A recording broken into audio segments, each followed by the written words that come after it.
Hello everyone. आज हम आपकी न्यू एनसीईआरटी बुक गणित प्रकाश का चैप्टर नंबर 3 स्टार्ट करने जा रहे हैं, जिसका नाम है a story of numbers.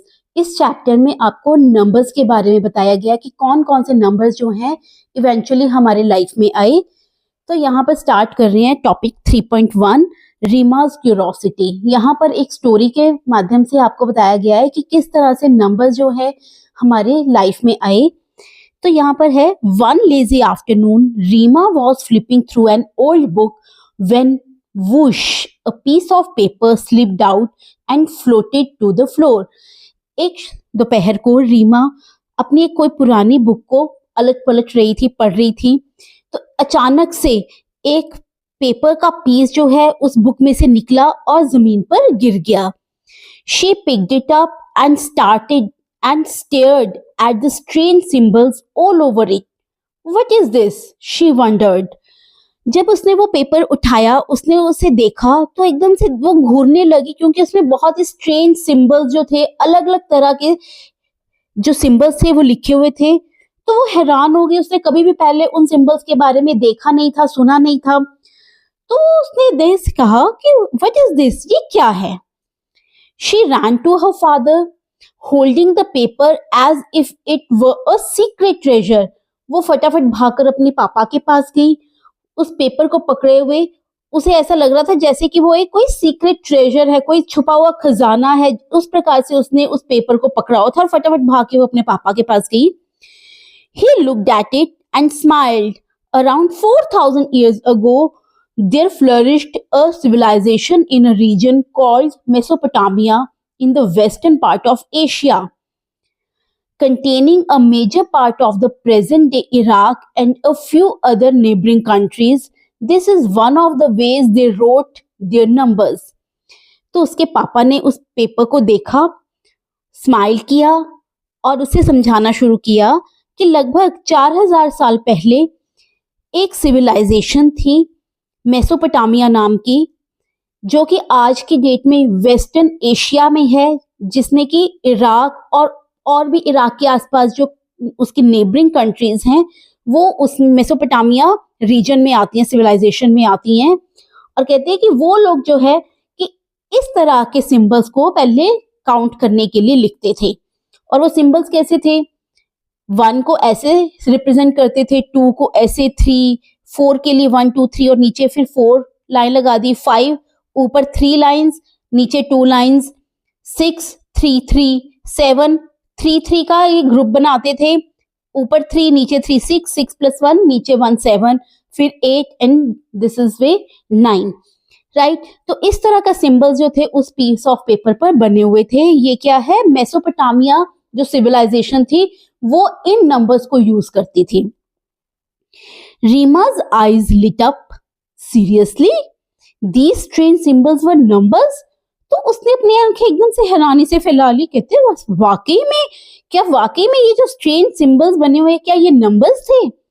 Her curiosity was sparked and questions starting swirling in her head. तो उसकी क्यूरोसिटी एकदम से जाग गई और उसके दिमाग में कुछ क्वेश्चन जो हैं वो आने स्टार्ट हो गए। किस तरह के क्वेश्चन थे? Since when have humans been counting? इंसानों ने, ह्यूमंस ने काउंट करना कब स्टार्ट किया? What was their need for counting? What were they counting? कहते हैं उनको काउंटिंग की जरूरत क्यों थी और वो लोग क्या काउंट करते थे? How would the Mesopotamians have written 20, 50, 100? जो मेसोपोटामियन थे वो 20 को कैसे लिखते थे, 50 को या 100 को कैसे लिखते थे? Since when have people been writing numbers in the modern form? और जो लोग हैं उन्होंने, जो आजकल हम नंबर्स लिखते हैं 1 2 3 4, तो ये नंबर्स जो हैं लोगों ने कब लिखने स्टार्ट किए? इस तरह के क्वेश्चन जो हैं वो रीमा के माइंड में आने शुरू हो गए। Sensing her curiosity, her father started telling her how the idea of number and number representation evolved over the course of time across geographies to finally reach its modern efficient form. Sensing her curiosity, उसकी curiosity को sense करके, समझ के उसके पापा ने उसको बताना शुरू किया कि किस तरह से नंबर्स का आइडिया लोगों के दिमाग में आया, किस तरह से धीरे धीरे कोर्स ऑफ टाइम, मतलब समय के अनुसार, समय के साथ साथ जो है ये नंबर सिस्टम जो है हमारी लाइफ में आया, और किस तरह से आज जो हम मॉडर्न 1 2 3 लिखते हैं वो कैसे आया हमारी लाइफ में, या लोगों ने उसे कैसे लिखना स्टार्ट किया, फाइनली कब आया वो। तो ये सारे क्वेश्चन जो थे वो जो सीमा के माइंड में आ रहे थे, उसके पापा ने धीरे धीरे उसे समझाना शुरू किया। Get ready to travel back in time with them, कहते चलो आप लोग भी तैयार हो जाओ उन लोगों के साथ टाइम ट्रेवल बैक, मतलब पिछले समय में जाने के लिए आप लोग सभी तैयार हो जाओ। Humans had the need to count even as early as the Stone Age. Humans को काउंटिंग की जरूरत उस टाइम से शुरू हुई जब स्टोन एज स्टार्ट था, राइट? उसी टाइम से लोगों को काउंटिंग की जरूरत शुरू हो गई। They were counting to determine the quantity of food they had, the number of animals in their livestock, details regarding trades of goods, the number of offerings given in rituals, etc.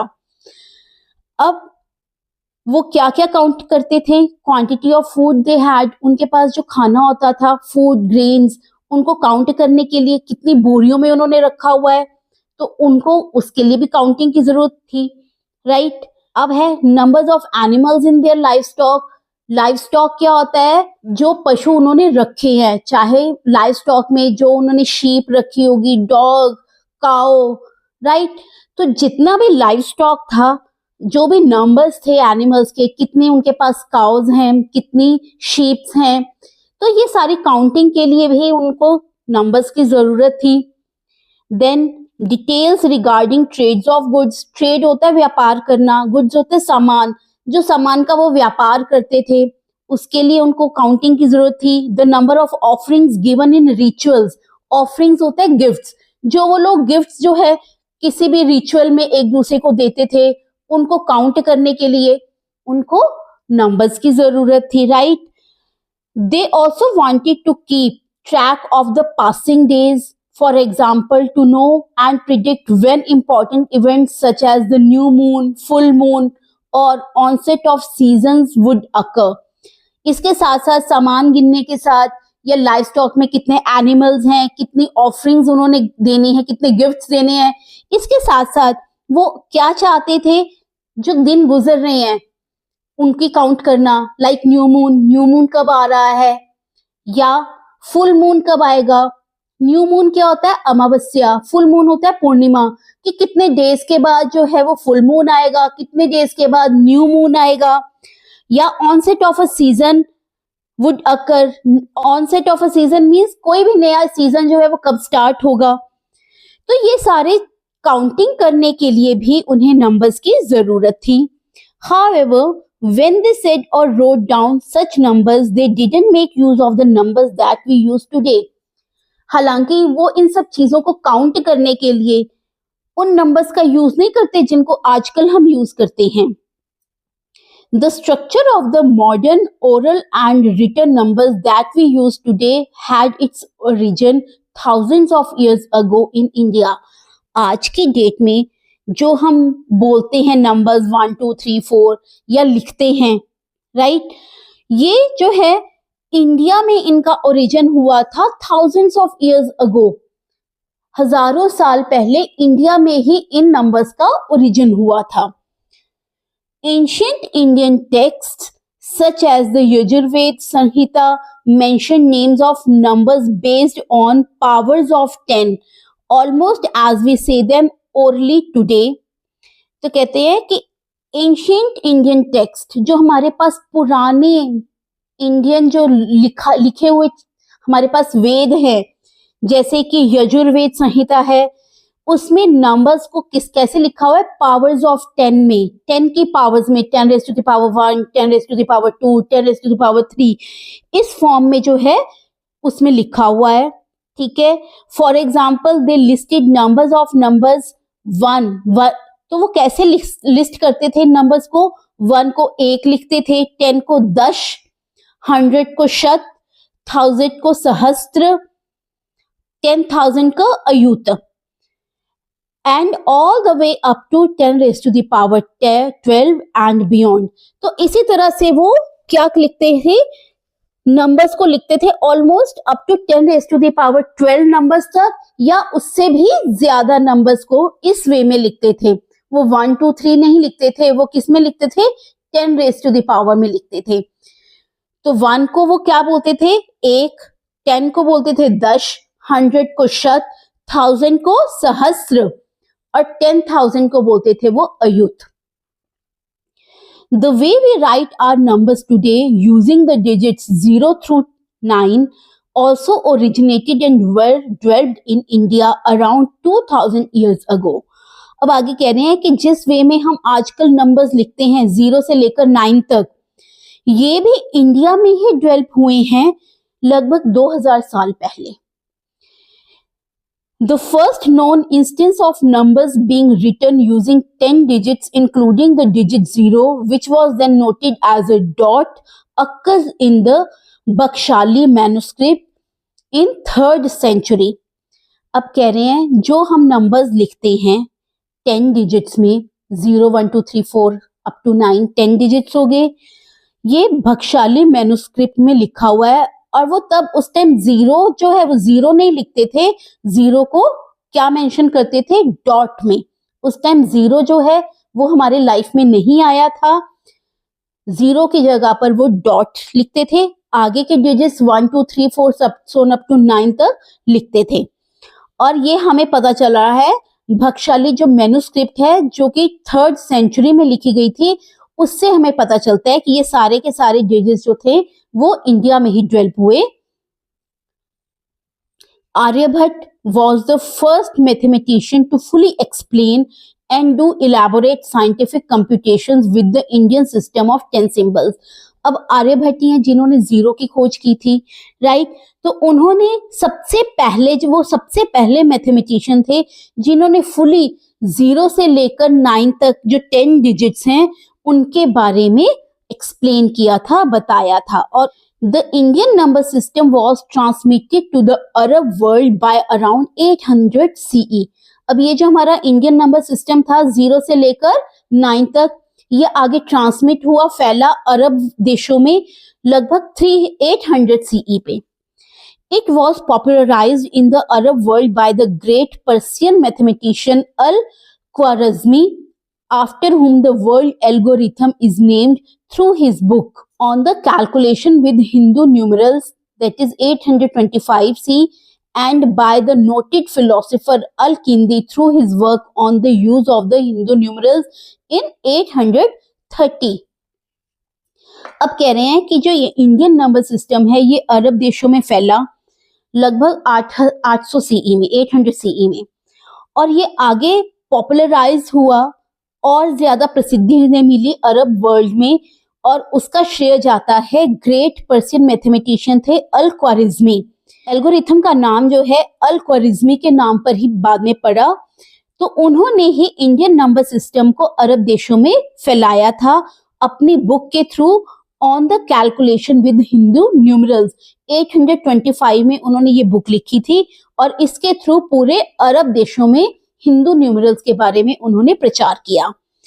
And bye, और उसके बाद इन्होंने किया the noted philosopher अल-किंदी। उसके बाद जो अल-किंदी philosopher थे उन्होंने भी अपनी book on the use of Hindu numerals 830 में आगे लिखा और पूरे देश जो है वहां पर हिंदू न्यूमरल्स जो है वो फैला। From the Arab world the Hindu numerals were transmitted to Europe and to parts of Africa by around 1100 CE। अब आगे अरब देशों के बाद ये जो हिंदू न्यूमरल्स हैं आगे फैले यूरोपियन कंट्रीज में और उसके बाद अफ्रीका में लगभग 1100 CE पर। Through al Khwarizmi's work on calculation with Hindu numerals were translated into Latin. It was the Italian mathematician Fibonacci who around the year 1200 really made the case to Europe to adopt the Indian numerals. अब 1100 CE में अरब देशों से Europe और Africa के parts में जो है वो हिंदू न्यूमरल्स जो है वो फैल गए, राइट। और ये अल ख्वारिज़मी का ही वर्क था कैलकुलेशंस पर, जो उन्होंने हिंदू न्यूमरल से किया था। उन्होंने आगे उसको लैटिन में ट्रांसलेट किया, और इटालियन मैथमेटिशियन फिबोनाची थे, उन्होंने ऑलमोस्ट 100 को पूरे यूरोप में इंडियन न्यूमरल्स को फैला दिया। However, the Roman numerals were so ingrained in European thinking and writing at the time that the Indian numerals did not gain widespread use for several more centuries. आगे कह रहे हैं कि लेकिन जो ये रोमन न्यूमरल थे, जो ऑलरेडी यूरोप की कंट्रीज यूज कर रही थी, इतने ज्यादा उनके अंदर रच बस गए हुए थे कि जो हमारे हिंदू न्यूमरल्स थे, आगे कई सेंचुरीज तक जो है उनको ज्यादा लोगों ने नहीं यूज किया। वो सिर्फ जो रोमन न्यूमरल्स थे उन्हीं को यूज करते थे। हमारे जो इंडियन न्यूमरल्स थे उनको बहुत सेंचुरीज तक वो ज्यादा लोगों ने उसे यूज नहीं किया। But eventually during the European Renaissance and by the 17th century, not adopting them became impossible or it would impede scientific progress.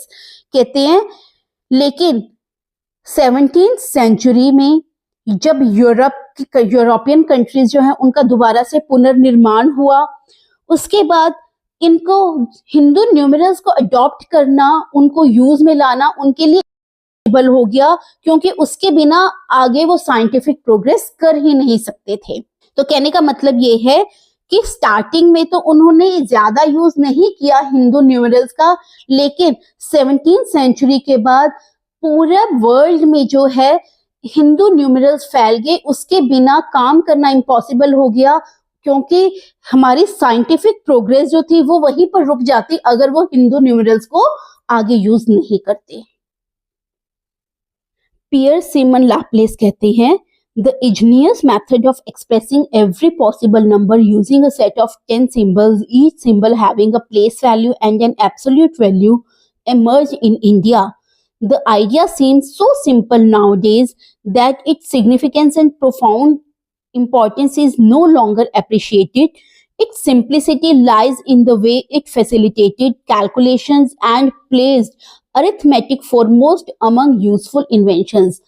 तो पियर साइमन क्या कह रहे हैं कि जो इंडियन सिस्टम है नंबर्स को लिखने का 10 डिजिट्स में, उसकी हर एक की अपनी प्लेस वैल्यू है, अपनी एब्सोल्यूट वैल्यू है, और बहुत ही इजी वे में हम जो है कैलकुलेशंस को कर सकते हैं। और आज के डेट में ये इतना फैल चुका है कि हम उसकी इंपॉर्टेंस को समझते नहीं है, लेकिन इन डिजिट्स ने इन्वेंशंस में बहुत ही इंपॉर्टेंट रोल जो है वो प्ले किया है। आगे लिख रहे हैं, their use then spread to every continent and are now used in every corner of the world. तो जो हमारा हिंदू नंबर सिस्टम था वो हर एक कॉन्टिनेंट में फैल गया और पूरे वर्ल्ड के हर एक कॉर्नर में अब इन्हीं डिजिट्स को यूज किया जाता है। Because European scholars learned the Indian numerals from the Arab world, they called them Arabic numerals to reflect their European perspective.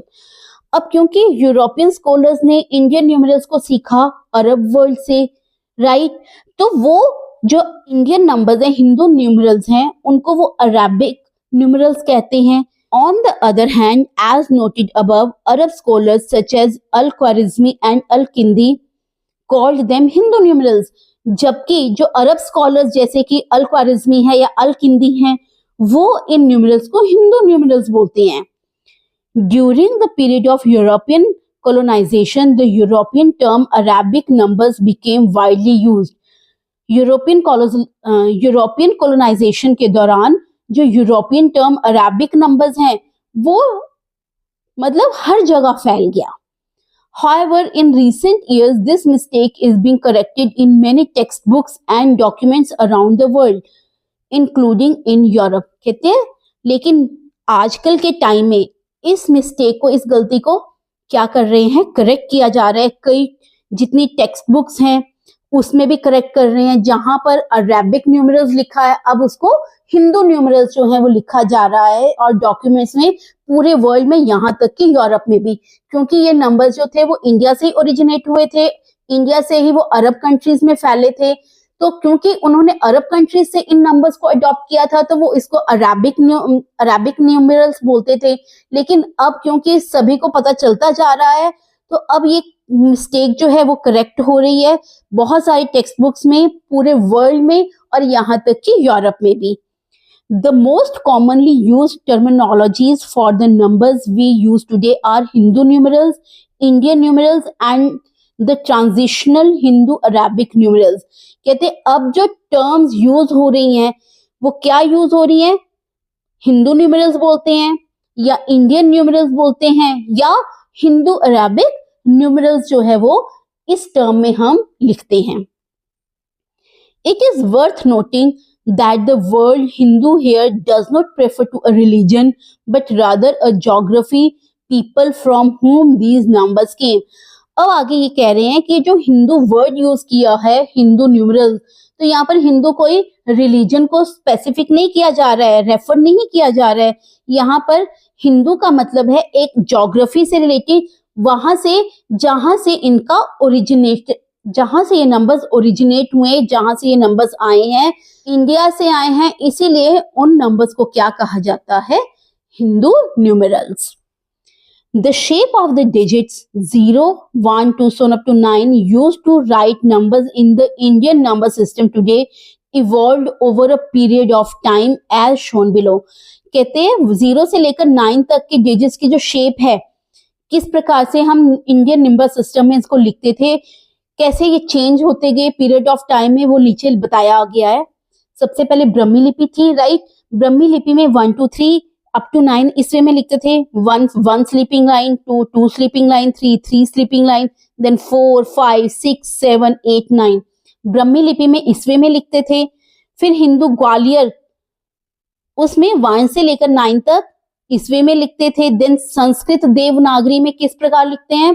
1 2 3 4 5 6 7 8 9 और 0, राइट।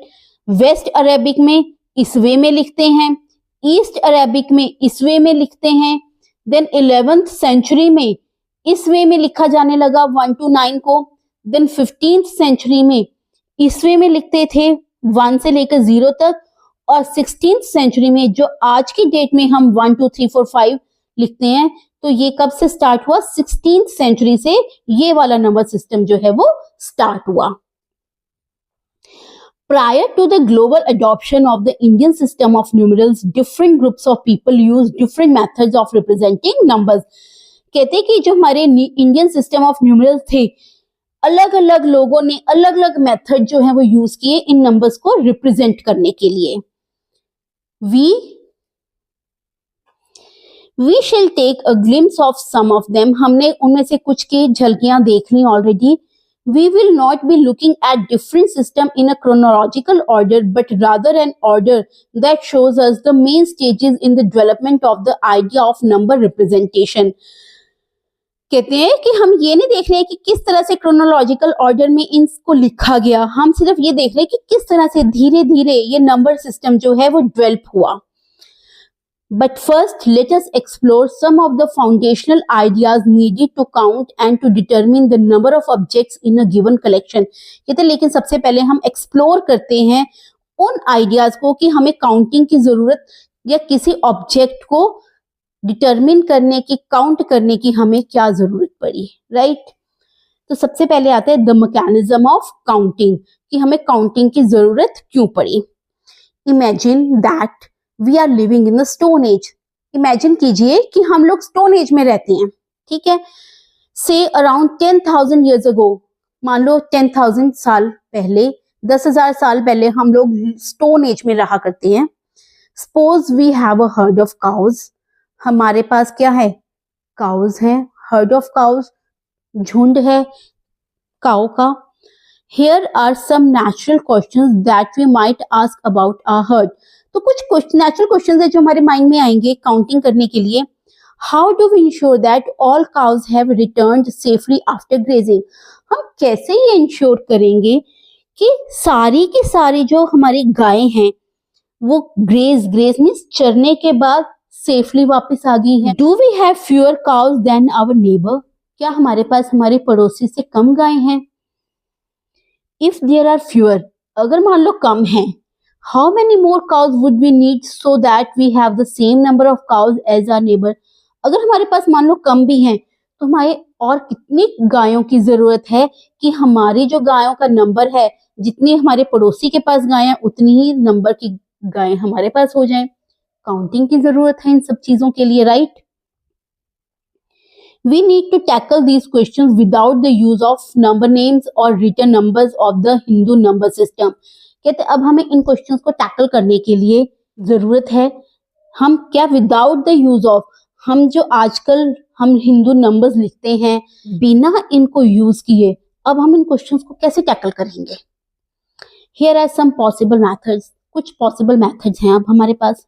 फर्स्ट मेथड क्या है, we could tackle the questions by using pebbles, sticks or any object that is available in abundance। कहते हैं हम इन questions को tackle कर सकते हैं पेबल्स को यूज करके। पेबल्स क्या होते हैं, छोटे छोटे पत्थर के टुकड़े। स्टिक्स, लकड़ियों, छोटी छोटी लकड़ियां ले ली काउंटिंग के लिए। 1 काउ है तो 1 लिख ली, 2 है तो 2 रख ली, 3 है तो 3 रख ली, राइट। स्टिक्स को यूज करके या एनी अदर ऑब्जेक्ट, कोई भी ऑब्जेक्ट जो है जो कि हमारे पास अवेलेबल है इन अबंडेंस। अबंडेंस होता है भारी मात्रा में, बहुत ज्यादा संख्या में जो चीज हमारे पास अवेलेबल है, हम उस चीज को भी यूज कर सकते हैं पेबल्स या स्टिक्स की जगह पे। लेट अस चूज स्टिक्स, चलो मान लेते हैं हम स्टिक्स लेते हैं।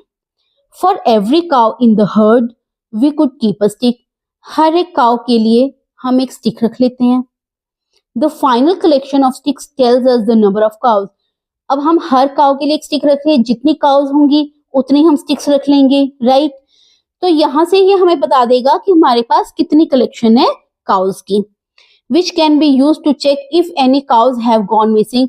इससे हम चेक कर सकते हैं, हम काउंट करते चलेंगे, एक काउ आ गई एक स्टिक कर ली, 2 काउज आ गई दूसरी भी रख ली, तीसरी है, तो इससे हमें पता चल जाएगा कि कितनी काउज जो है वो मिसिंग है, राइट।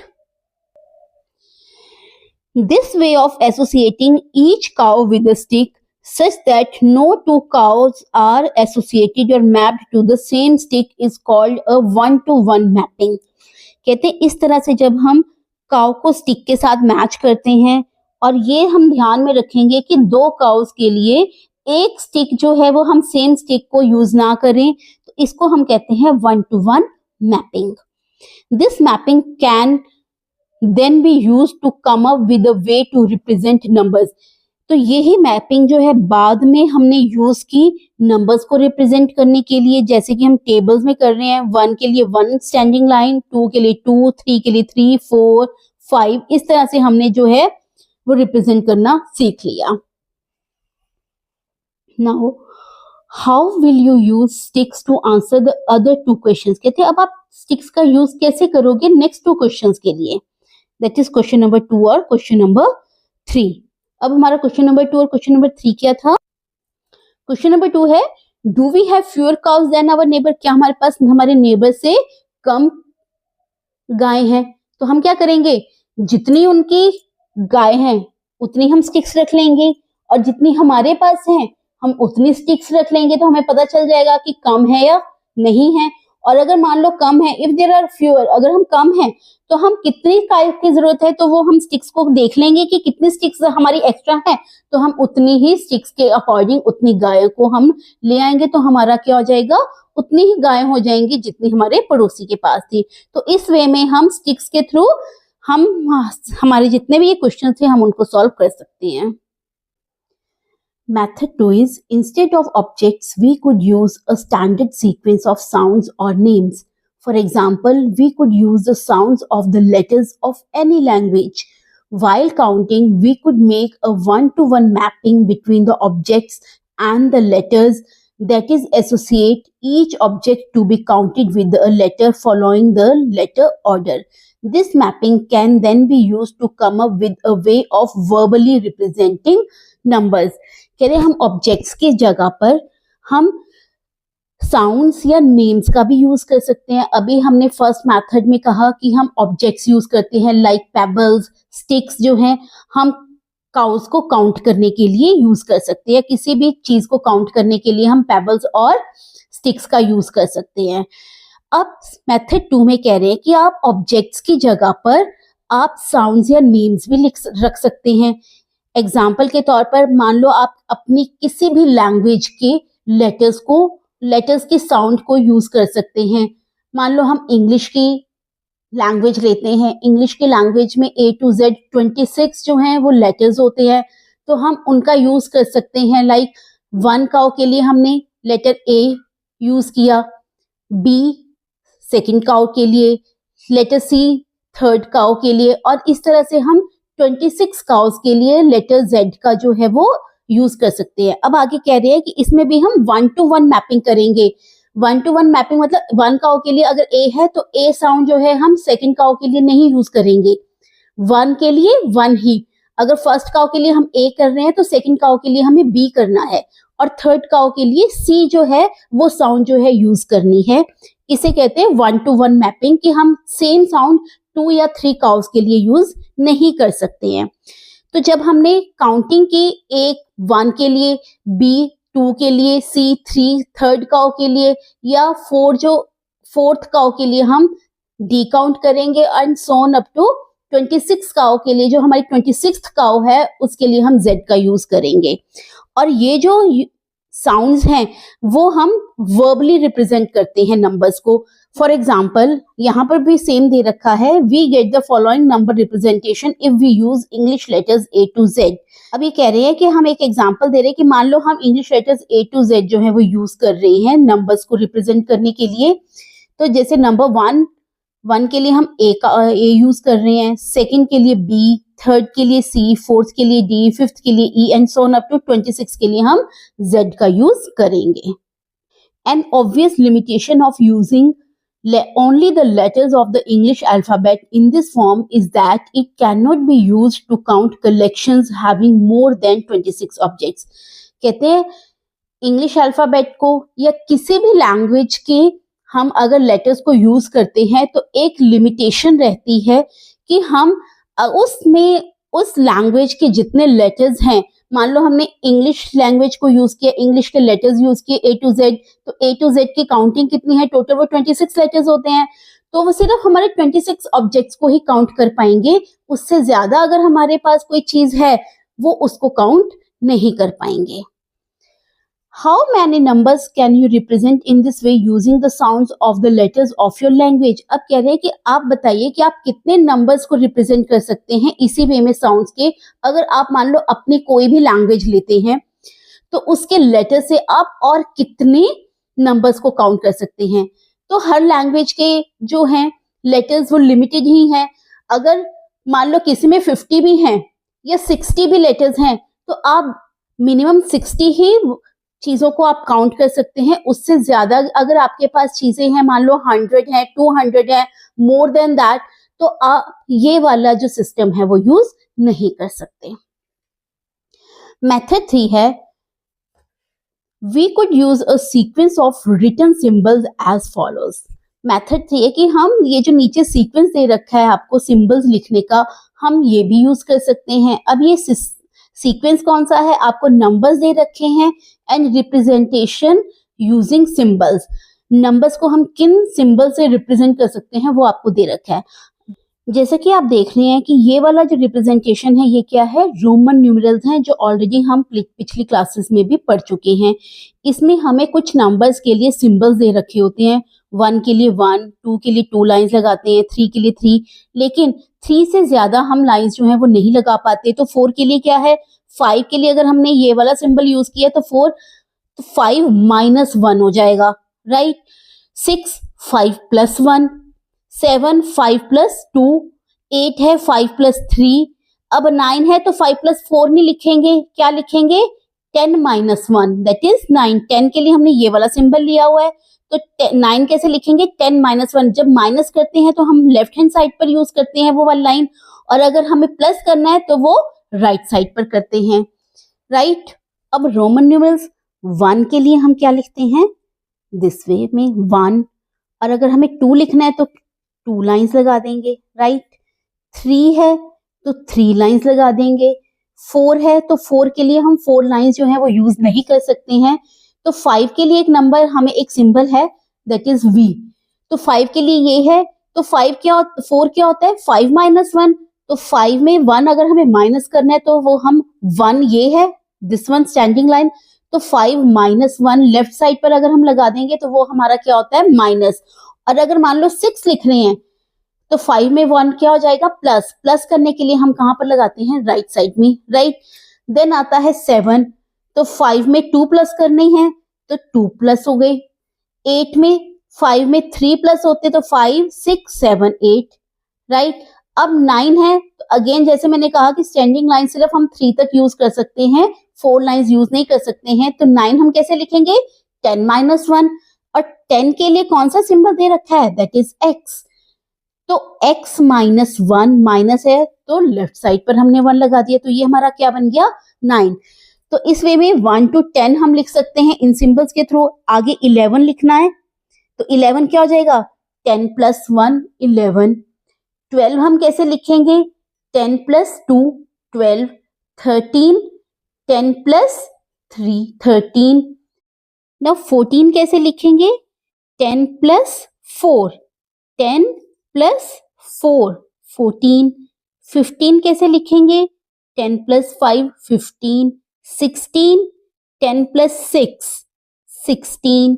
17 10 प्लस 7 17। 18 कैसे लिखेंगे 10 plus 8 10 is x 8 is this one 18। 19 क्या हो जाएगा 10 प्लस 9 9 इस वे में लिखते हैं तो 10 प्लस 9 19। और 20 क्या हो जाएगा 10 प्लस 10 20, राइट। तो इस वे में हम रोमन न्यूमरल्स अप टू 20 लिख सकते हैं। 30 कैसे लिखेंगे 10 प्लस 10 प्लस 10 30, राइट। 40 कैसे लिखेंगे अगेन हम 3 टाइम्स ही किसी सिंबल को रिपीट कर सकते हैं, 4 टाइम्स रिपीट नहीं कर सकते हैं, तो 40 हम कैसे लिखेंगे 50 माइनस 10। और 50 क्या है हमारा 50 का क्या नंबर है, और 50 को हम कैसे रिप्रेजेंट करते हैं कौन से symbol say that is L. L जो है वो 50 को रिप्रेजेंट करता है, राइट। तो 40 क्या हो जाएगा 50 माइनस 10 दैट इज 40। 60 क्या आएगा 50 प्लस 10 60। 70 क्या आ जाएगा 50 60 70। 80 क्या आएगा 50 60 70 80। एंड 90 अगेन 3 टाइम ऑलरेडी हम रिपीट कर चुके हैं, 4 टाइम नहीं रिपीट करेंगे, तो 90 क्या आएगा 100 माइनस 10 दैट इज 90। और 100 के लिए कौन सा सिंबल हम यूज करते हैं वो होता है C, राइट।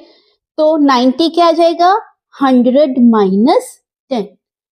100 के लिए हम ये, तो 500 के लिए हम कौन सा सिंबल जो है वो यूज करते हैं विच इज D।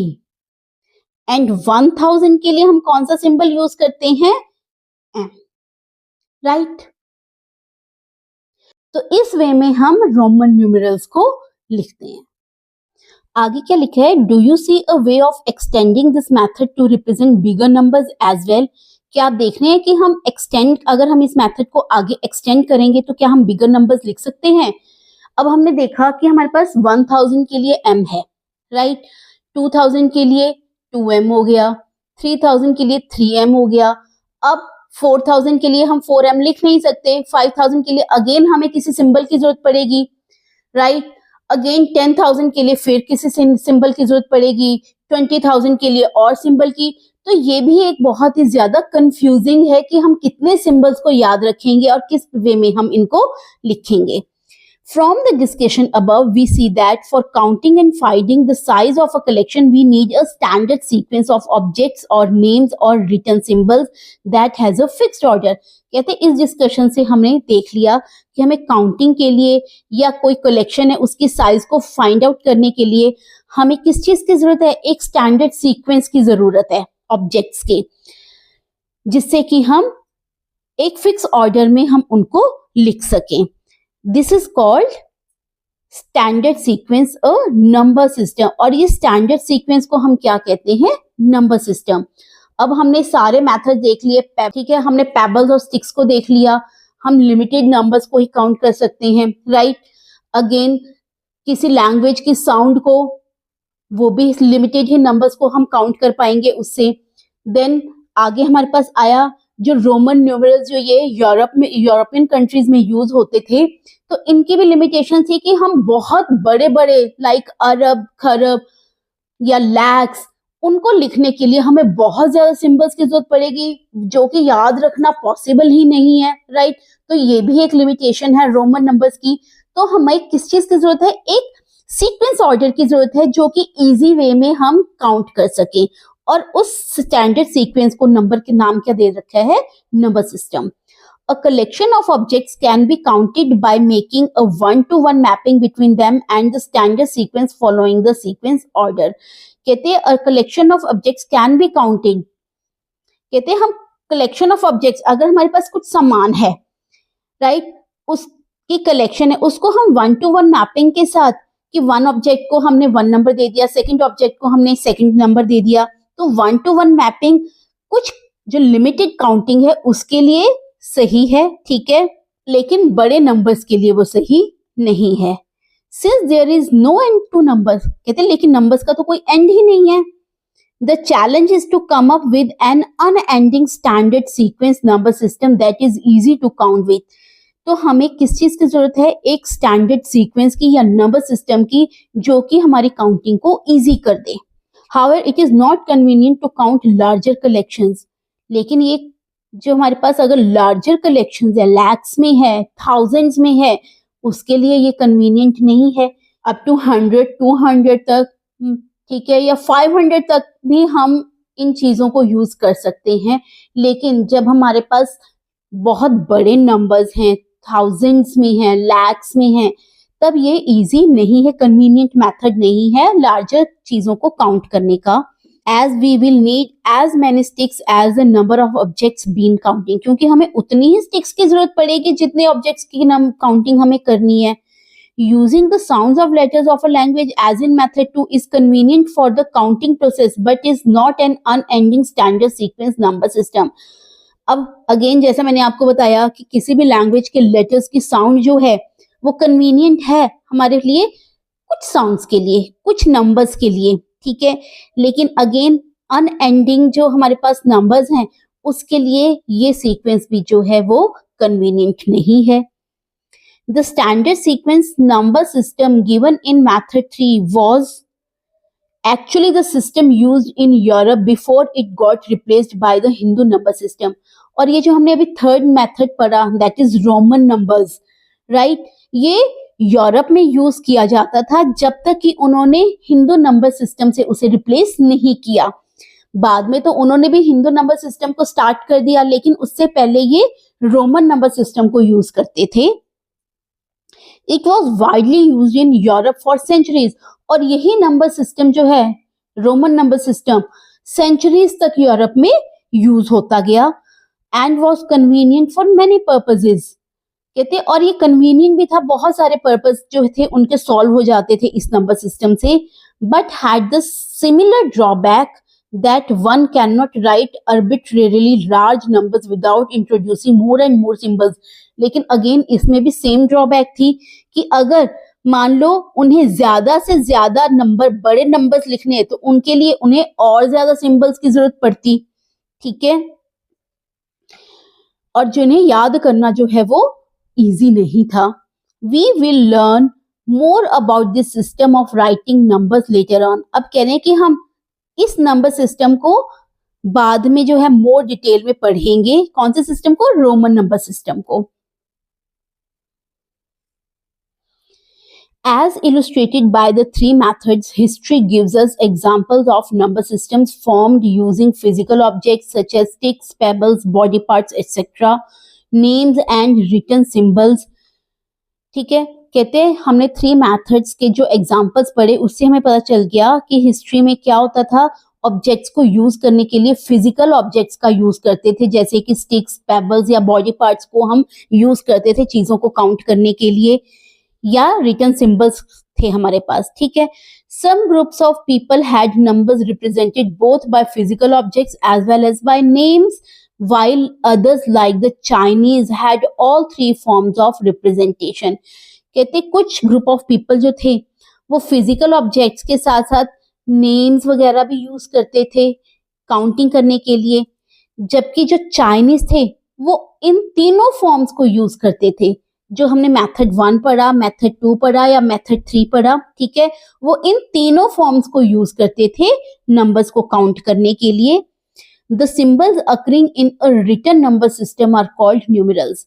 कहते ये जो सिंबल्स हम रिटन नंबर सिस्टम में यूज करते हैं उनको हम न्यूमरल्स बोलते हैं। For example 0, 1, 5, 36, 193 etc. Are some of the numerals occurring in the Hindu number system. Example दे रखा है 0, 1, 2, 3 so on up to 100 है, 500 है, 1000 है। ये सारे जो नंबर्स हैं इनको हम क्या कहते हैं? न्यूमरल्स। हिंदू नंबर सिस्टम में जो वो यूज करते हैं वो उनके नंबर सिस्टम है। लाइक हमने रोमन नंबर सिस्टम में पढ़ा 5 है, 5 के लिए हम V यूज करते हैं, 1 के लिए 1 स्टैंडिंग लाइन, 2 के लिए 2 स्टैंडिंग लाइन। इसमें में 50, 100, 1000 जो सिंबल्स वो यूज करते हैं वो उनकी लैंग्वेज के क्या है? न्यूमरल्स। और हम हिंदू नंबर सिस्टम के न्यूमरल्स कौन से होते हैं? जो हम ये लिखते हैं। Numerals representing smaller numbers always had names, and so a number system composed of written symbols always went hand in hand with a number system composed of names, as is the case with the modern day Hindu. अब क्या कहते हैं कि numerals जो होते हैं वो smaller numbers को रिप्रेजेंट करते हैं। जो न्यूमरल स्मॉलर नंबर्स को रिप्रेजेंट करते हैं उनके नेम्स भी होते हैं और इसीलिए उनके रिटन सिंबल्स भी होते हैं, साथ ही साथ चलते हैं नंबर सिस्टम में। तो एज इट इज जो मॉडर्न डे हिंदू सिस्टम है उसमें भी हम नंबर नेम्स का यूज करते हैं। लाइक 1 को ONE 1 लिख दिया, 2 को TWO, तो उनके नंबर नेम्स भी साथ ही साथ चलते हैं। तो इस तरह से हमने वो मेथड्स पढ़े जो कि एंशिएंट टाइम्स में पूरे वर्ल्ड में यूज किए जाते थे। अब हम उसी से रिलेटेड नेक्स्ट वीडियो में फिगर इट आउट करेंगे। अगर आपको वीडियो पसंद आया हो तो प्लीज लाइक कीजिए और चैनल को सब्सक्राइब कीजिए और आगे अपने फ्रेंड्स को भी बताइए। Thank you.